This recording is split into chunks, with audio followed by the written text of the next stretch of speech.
There's so many ways to do just about anything on the guitar.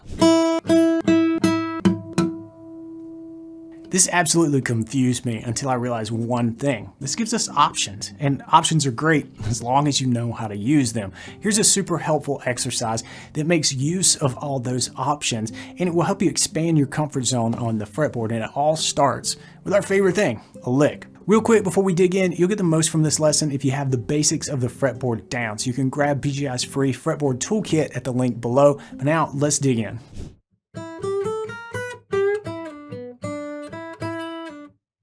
You can use any lick, but start with one that's comfortable to you, and usually shorter is better in the beginning. This particular lick starts with an E note, but I need to know a lot more about it for this exercise to work. We need to map out each note of the lick, and we can do this by just listing out the note names, but we're going to list out the intervals instead.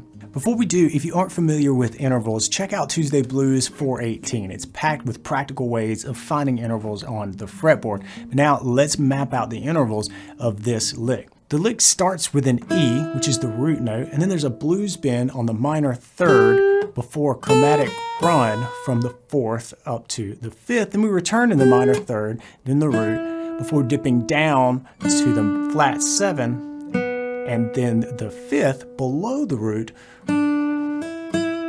before coming back up to the root, and then finally pulling off back to that flat seven.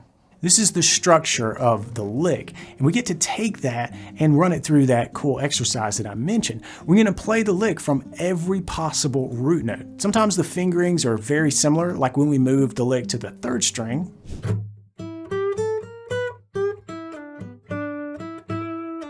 So notice how the fingering, it isn't exact, but it's definitely similar. It's in the same ballpark, and the same with the fourth string root and the fifth string root version of the lick.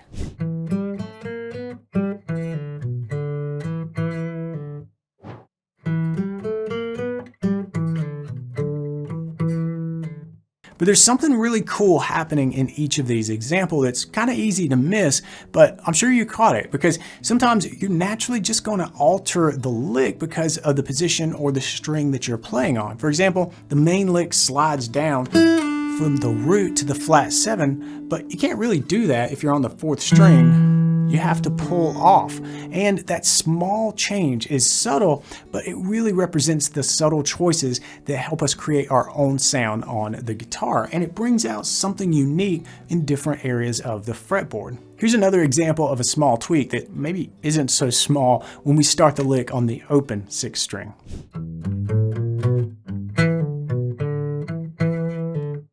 Did you catch a change? We couldn't go below the low E on the sixth string for that flat seven, and we certainly couldn't go lower to hit the fifth below the root. So we took the options available to us in this position and ended on the higher octave. And I think this sounds really cool, blending octaves like this, but there's still more that we can do to shake up how we play the same lick. Let's try changing directions. So far we've played with a forward direction. Here's what I mean by that. Plant your index finger on the root, and in this position, your other fingers will generally fall on the higher frets. And if you think about this directionally, I think about this as being the forward direction.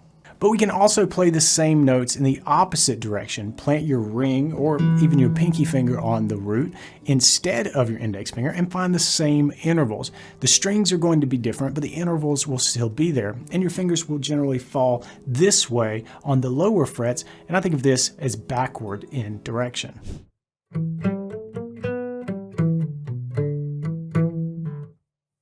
Take any lick and play it in as many places on the fretboard as you can. Doing this will help you gain confidence on the fretboard, and that helps you know your options, which helps you make creative choices. How cool is that? So remember to sign up for the Fretboard Toolkit. You can pick it up right over here or at the link in the description, and I'll see you in the next lesson. Until then, practice smart and play on.